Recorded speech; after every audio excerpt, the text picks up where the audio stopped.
जामताड़ा में 3 सड़क परियोजनाओं का शिलान्यास। विधानसभा अध्यक्ष रविंद्रनाथ महतो ने किया शिलान्यास। बोकारो में पंडित दीनदयाल उपाध्याय की जयंती पर कार्यक्रम। रक्षा राज्य मंत्री संजय सेठ ने की शिरकत। जामताड़ा में दुर्गा पूजा की तैयारियों का दिया जा रहा अंतिम रूप। ओडिशा मंदिर की तर्ज पर बन रहा 80 फीट का पंडाल। सदर में लटकता दिख रहा सरकार की नल जल योजना। कोडरमा में जल मीनार का कार्य ठप। कोडरमा के पुरनाडीह में काम कर रहे मजदूर की मौत। कोल्ड स्टोर में काम कर रहे मजदूर की मौत मामले की जांच में।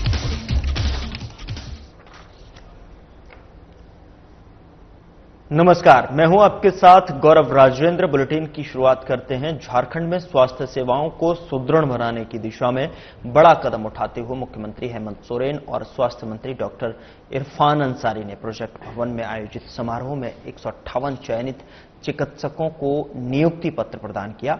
इनमें जेपीएससी द्वारा चयनित सहायक प्रधान अध्यापक, दंत चिकित्सक, एनएचएम के तहत संविदा आधारित चिकित्सा पदाधिकारी और विशेषज्ञ चिकित्सक शामिल हैं। बता दें कि जेपीएससी के तहत 54 सहायक प्राध्यापक, 14 दंत चिकित्सक और एनएचएम के तहत 41 विशेषज्ञ चिकित्सक और 59 चिकित्सा पदाधिकारियों को नियुक्ति पत्र दिया गया है।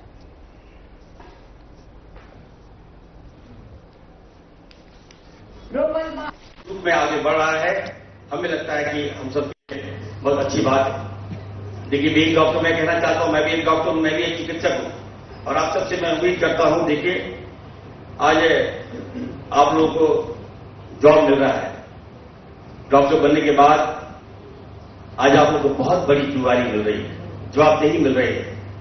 आपके कंधे पर एक विश्वास, जो आपने सपना देखा कि हम डॉक्टर बनेंगे, सरकारी नौकरी मिलेगा, हम इलाज करेंगे, तो आज आप लोगों का जो सपना है, हमारे मुख्य मुख्यमंत्री आदरणीय हेमंत सोरेन जी और हमारा विभाग आपका साकार कर रहा है। हम यही आपसे चाहेंगे कि आप लोग जहां आपकी पोस्टिंग हो, एकदम ईमानदारी से काम कीजिए, दिन रात आप लोग सेवाएं दीजिए। हम लोग आपकी सुरक्षा भी देंगे, आपका सम्मान भी देंगे, हम ये विश्वास दिलाते हैं। निश्चित तौर पर हम कहेंगे, देखिए, हमारे मुख्यमंत्री जी का कुशल नेतृत्व आज काम आ रहा है। आज आप बताइए, आज डॉक्टर में मुख्यमंत्री जी बीमार हैं, हमारे फीवर है, मैं पूछा सर आपको फीवर है, फिर भी सर आए। एक समय लगा था कि सर नहीं आएंगे, लेकिन सर आए केवल आपका मनोबल बढ़ाने के लिए आए। ये हम लोग को समझना होगा। दिन रात काम करते हैं सर, आज मैं देखता हूं हर वो समस्या जानना चाहते हैं। कभी कभी मुझे अफसोस भी होता है, लेकिन वैसे लोग जो झारखंड को बदनाम करते हैं, मैं तो कहना चाहता हूं, देखिए, जिस गुरु शिबू सोरेन जी ने झारखंड लिया, उनके बेटे हेमंत सोरेन जी का एक सोच है। 6 सालों में आप देखिएगा, हर वो वर्ग जो है, सबको हम लोगों ने काम दिया। उन्होंने उसको देखा होगा, महसूस किया होगा। कोरोना कोविड जैसा एक महामारी आया,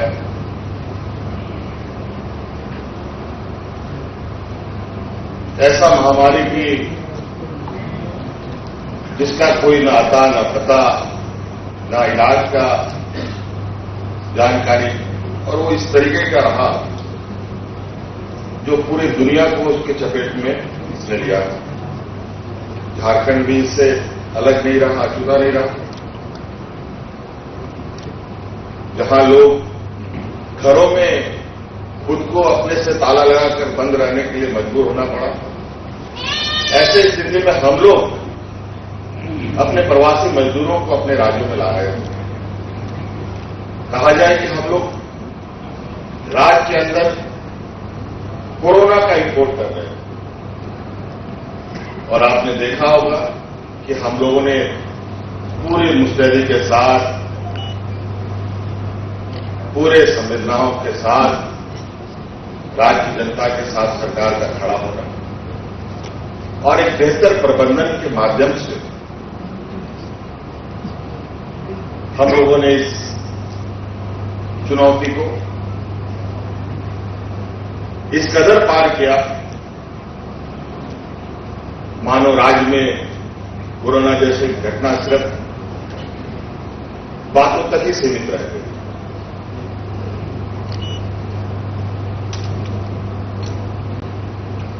आपने ये भी सुना होगा, अगल बगल राज्य में, चाहे यूपी हो, बिहार हो, दिल्ली हो, और सब अलग अलग राज्य में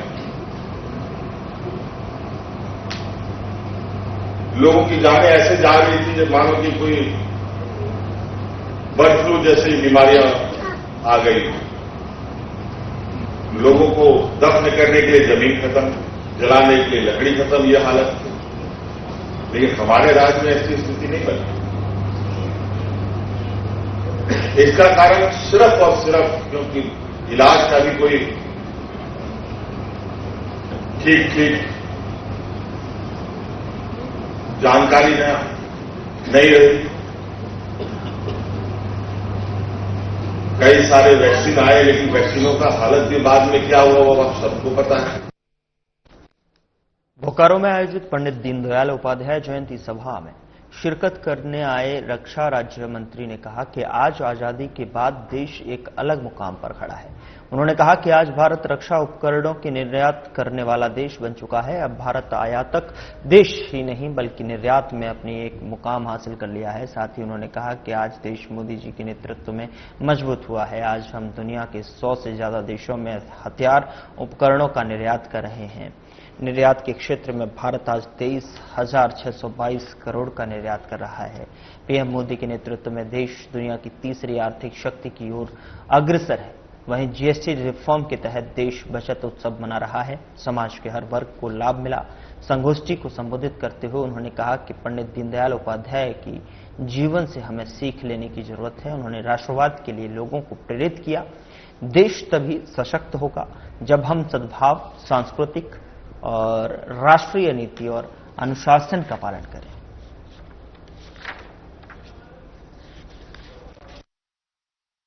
अरे भाई आप देखो, हमने क्या कहा, आप दूसरी तरफ मतलब हम क्या कह रहे, स्वदेशी चीजों का उपयोग करो। आज आप देखो, मोदी जी ने आज से 5 साल पहले क्या कहा था, आपदा को अवसर में बदलो। कितना खिलौना हम इंपोर्ट करते थे, 90% खिलौने इंपोर्ट करते थे, और आज क्या हुआ, आज एक्सपोर्टर हो गए भाई। हमने बताया ना रक्षा का 23,622 करोड़ का एक्सपोर्ट। ये तो इससे ज्यादा स्पष्ट प्रमाण क्या हो सकते हैं। आज भारत इंपोर्टर नहीं रहा, हर चीज इंपोर्ट करो, इंपोर्ट करो, इंपोर्ट करो। आज भारत एक्सपोर्टर हो गया है। आज हम निर्यात कर रहे हैं। दुनिया के 100 देशों को रक्षा के अस्त्र शस्त्र भारत एक्सपोर्ट कर रहा है। अरे भाई ये भारत की ताकत है। और भारत की ताकत 140 करोड़ देश, प्रधानमंत्री बोलते हैं भारत की 2 ताकत है। 140 करोड़ हमारी जनसंख्या हमारी ताकत है, और दूसरा लोकतंत्र हमारी ताकत है। जामताड़ा के कुंडहित प्रखंड में नाला विधायक सह झारखंड विधानसभा अध्यक्ष रविंद्रनाथ महतो ने चौधरी डीह मोड़ में 3 सड़क निर्माण परियोजनाओं का शिलान्यास किया। इस अवसर पर कार्यकर्ताओं और स्थानीय लोगों ने विधानसभा अध्यक्ष का गर्मजोशी से स्वागत किया। कुंडहित प्रखंड के चौधरी डीह से मुड़ाबेड़िया आदिवासी टोला भाया सिकंदरपुर छोलाबेड़िया तक 8 किलोमीटर लंबी सड़क का निर्माण किया। कुंडहित से सराकी तक 3.9 किलोमीटर लंबी सड़क और फतेहपुर प्रखंड के बामन बांधी से बंदरनाचा भाया दुम्मा तक 4.018 किलोमीटर लंबी सड़क का निर्माण कार्य का शिलान्यास किया। विधानसभा अध्यक्ष रविंद्रनाथ महतो ने कहा कि क्षेत्र का विकास और जनता की सेवा उनकी प्राथमिकता है। सभी जर्जर और कच्ची सड़कों को मजबूत बनाकर लोगों तक सुविधा पहुंचाना उनका मुख्य उद्देश्य है। उन्होंने कहा कि हर गांव तक विकास की रोशनी पहुंचे और समाज के अंतिम पायदान पर खड़े लोगों के जीवन स्तर को सुधारना उनका लक्ष्य है। इसके लिए पक्की सड़क, बिजली, पेयजल, नाली और अन्य बुनियादी सुविधाएं सुनिश्चित की जा रही हैं। उन्होंने अधिकारियों और संवेदकों से कहा कि सड़क निर्माण में गुणवत्ता और मानकों की कमी न हो पाए।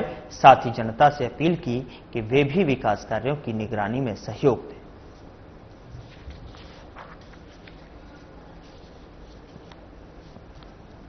नवरात्र ध्यान दे रहे, तुम रहते कि तो ध्यान नहीं रहता, समझ में नहीं आ रहा है तुमको कौन चीज बना है। आज घर में भी नहीं देखता है, 24 आवर्स टीवी देखता है, लाइन जलता है, क्या कर दिया। अब हम कुछ ऐसा शब्द ऐसा वर्ड का इस्तेमाल कर दें, चूंकि हम एक ऐसे पद में नहीं कर सकते हैं, अब वही सब वर्ड का इस्तेमाल करना पड़ेगा। नहीं कि लोग नहीं समझेगा तो चलिए, इन लोगों का कोई फिक्र नहीं, घर में पत्नी 2500 रुपया ले रही है, लेकिन पति आकर के डेली चाय दुकान में बैठ के हम अक्सर को गाली देना। अब पत्नी पूछता है पति से, घटो एक बार पैसा तो पता नहीं बड़ा पीछे, और फिर पति आकर करा इसे चाय दुकान में भाषण दे रहा है, दिल्ली, बम्बई, पटना, कलकत्ता। तो इससे ज्यादा प्रेशर मार्केट कहीं हो सकता है। हाँ, मुस्कुराए यार, कम से कम सच को सच बोलने का ताकत रखो। तो झूठ है, उससे कितना दिन जियोगे तुम अपना छाप छवि खराब कर लोगे। हम लोगों का कुछ बिगड़ने वाला नहीं है। 4 साल का अमल हो गए, सबसे पहले डॉक्टर बाबू सबसे ज्यादा, सेकंड में हम ही रहे।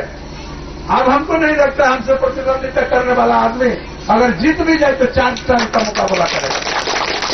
हम जिस उम्र में एमएलए बने हैं। भारतीय जनसंघ के संस्थापक पंडित दीनदयाल उपाध्याय की जयंती के अवसर पर रांची में कार्यक्रम आयोजित किया। बता दें कि इस कार्यक्रम के तहत पंडित दीनदयाल उपाध्याय की प्रतिमा पर बीजेपी प्रदेश अध्यक्ष बाबूलाल मरांडी, रांची विधायक सीपी सिंह सहित बीजेपी के प्रदेश स्तरीय कई पदाधिकारी की उपस्थिति रही। उपस्थित लोगों ने प्रतिमा पर माल्यार्पण और श्रद्धासुमन अर्पित कर उनके कार्यों को याद किया। इस अवसर पर बीजेपी प्रदेश अध्यक्ष ने कहा कि पंडित दीनदयाल उपाध्याय ने मूल रूप से विषयों को प्रतिपादित किया है।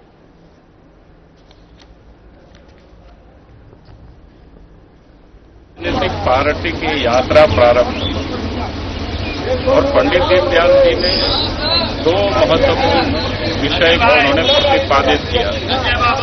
एक तो उन्होंने एक अंत्योदय यानी जो विकास के अंतिम पायदान पर जो व्यक्ति खड़े हैं उनको विकास के पहली कतार में कैसे ले आए, उसके लिए उन्होंने अंत्योदय कहा। और आज मैं कह सकता हूं देश के प्रधानमंत्री आदरणीय नरेंद्र मोदी उन्हीं सपनों को आज वो पूरा कर रहे हैं। चाहे उससे पहले अटल बिहारी वाजपेयी जी देश के प्रधानमंत्री बने,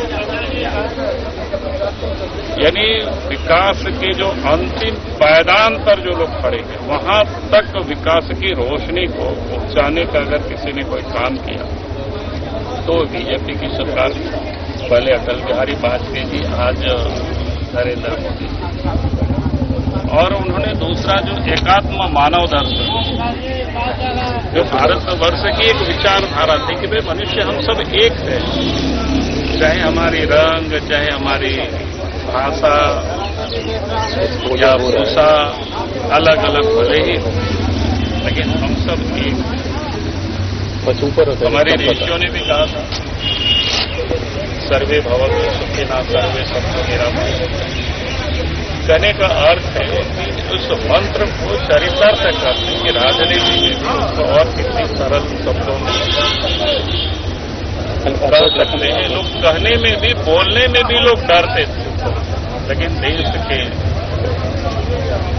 जो उस समय पंडित दीनदयाल जी ने जो विचारधारा प्रस्तुत की, और आज मैं कह सकता हूं देश के प्रधानमंत्री आप देखते होंगे विकास भी और विरासत, इस दोनों को लेके चल रहे हैं। उससे आप देश में आप देखते होंगे दुनिया भर में आज भारत को बारे में लोग जानना चाहते हैं।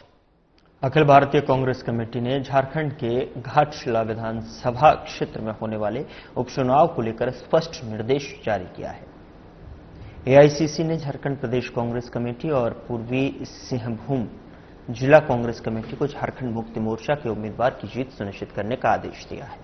प्रदेश प्रवक्ता जगदीश साहू ने कहा कि कांग्रेस कार्यकर्ता झामुमो प्रत्याशी के पक्ष में मतदाताओं को एकजुट कर कोल्हान क्षेत्र में सत्तारूढ़ गठबंधन की स्थिति और मजबूत होगी और फिर आने वाले चुनाव में बेहतर परिणाम के तहत गठबंधन के नेता सामने नजर आएंगे।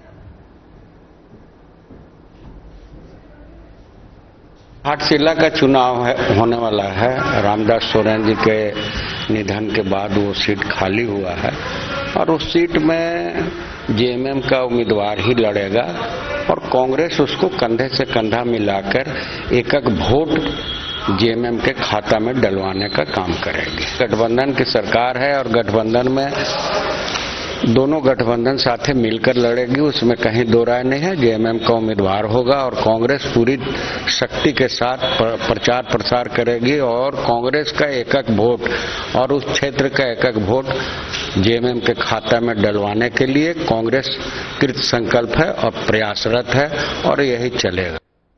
जामताड़ा में नाला प्रखंड क्षेत्र के सार्वजनिक श्री दुर्गा पूजा कमेटी नेताजी स्टेडियम में 25वें वर्षगांठ पर भव्य दुर्गा पूजा आयोजन के लिए तैयारियों को अंतिम रूप दे रही है। स्थानीय कारीगरों द्वारा इस बार 80 फीट लंबा और 80 फीट चौड़ा ओडिशा मंदिर शैली का सुंदर पंडाल निर्मित किया जा रहा है।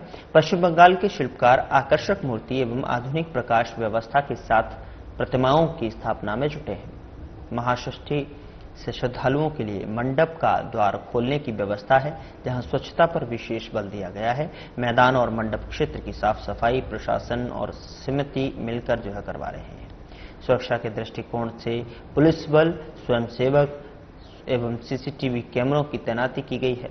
साथ ही फायर एग्जिटिंग्विशर व स्वास्थ्य सेवा हेतु एम्बुलेंस की व्यवस्था सुनिश्चित की गई है। हर वर्ष की भांति इस वर्ष भी और इस बार भी पूजा मंडप से नाला बाजार तक माइक प्रसारण से पूजा अनुष्ठान और सांस्कृतिक कार्यक्रमों की सीधी झलक स्थानीय नागरिकों तक पहुंचेगी। सांस्कृतिक मंच पर संगीत, नृत्य, धार्मिक झांकी, बच्चों की प्रतियोगिताएं होंगी, जिससे श्रद्धालुओं का उत्साह और भी ज्यादा बढ़ेगा। 25 वर्षों से जन सहयोग और युवा शक्ति के बल पर संचालित यह दुर्गा पूजा नाला क्षेत्र में सामाजिक, धार्मिक एकता, भव्यता और विविधता का प्रमुख केंद्र बनी हुई है।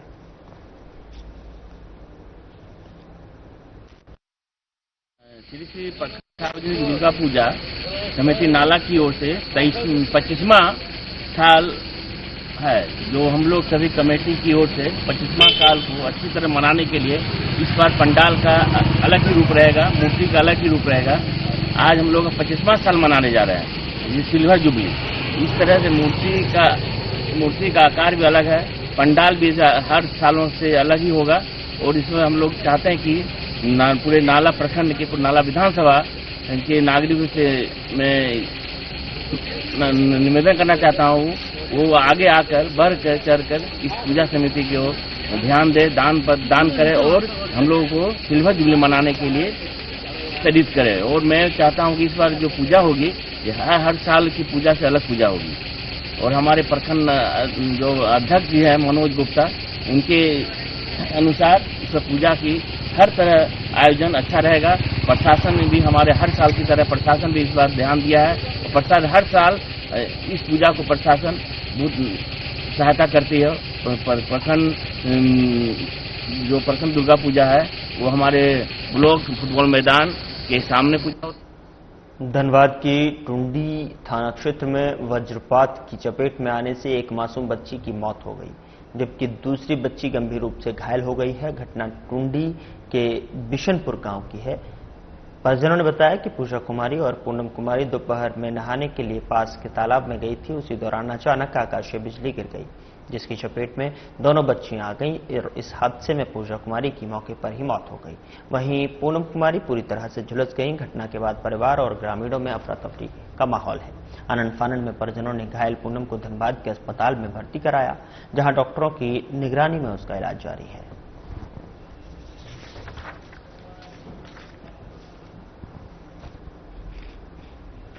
पाकुड़ के हिरणपुर मुख्य मार्ग स्थित सोनाजोड़ी गांव के पास पहले सुबह एक बड़ा हादसा देखने को मिला, जहां पर आपको बता दें कि ये हादसा होते होते टल गया। फरक्का से गोड्डा जा रही सीमेंट लदा 12 ट्रक चक्का अचानक स्टीयरिंग फेल हो जाने से नियंत्रण खो बैठा और सड़क किनारे धान की खेत में जा गिरा। स्थानीय लोगों के अनुसार ट्रक तेज रफ्तार से पाकुड़ की ओर आ रहा था और इसी दौरान चालक ने जैसे ही गाड़ी का स्टीयरिंग फेल होने की बात महसूस की, तुरंत सूझबूझ दिखाते हुए वाहनों को खेत की ओर मोड़ दिया, जिससे चालक और खलासी दोनों की जान बच गई। गनीमत रही कि इस दुर्घटना में किसी तरह की जानमाल की हानि नहीं हुई है। हालांकि ट्रक खेत में गिरने से सीमेंट की बोरियां बिखर गई हैं और वाहन को भारी नुकसान पहुंचा है।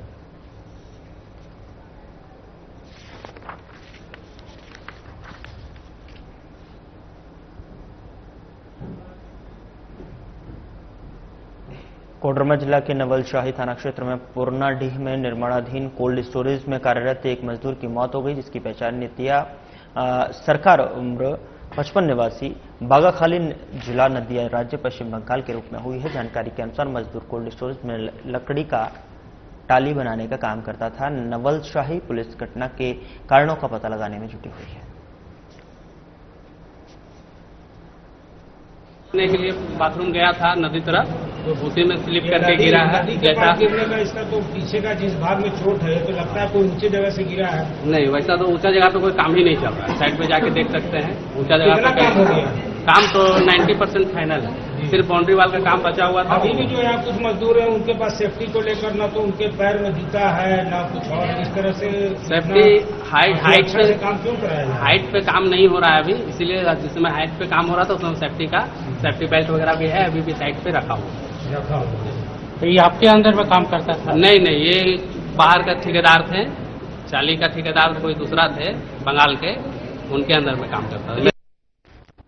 कोडरमा में सरकार की महत्वाकांक्षी योजना नल जल अधर में लटका दिखाई दे रहा है। कई वर्षों में निर्माण कार्य बंद पड़े हैं और दरअसल नीमाडीह में इस योजना के तहत में बन रहे जल मीनार अचानक आंधी और बरसात के कारण 1 जून को गिर जाने की घटना पर पेयजल और स्वच्छता विभाग के कार्यपालक अभियंता सहित कई और जेई को निलंबित किया जा चुका है। साथ ही इस कंपनी को ब्लैकलिस्टेड कर दिया गया है, जिसके कारण सभी जगहों पर निर्माण कार्य ठप पड़ा हुआ है।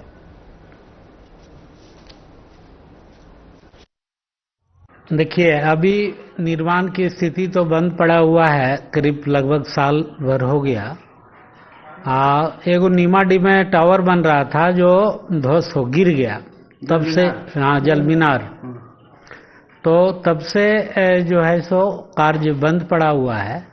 इसके लिए हम लोग बार बार आवाज उठा रहे हैं, उपायुक्त महोदय के साथ में भी हम लोग बात रखे हैं, लेकिन इसका कार्य कुछ प्रॉब्लम क्या है टेक्निकल, जिसके चलते नहीं हो पा रहा है।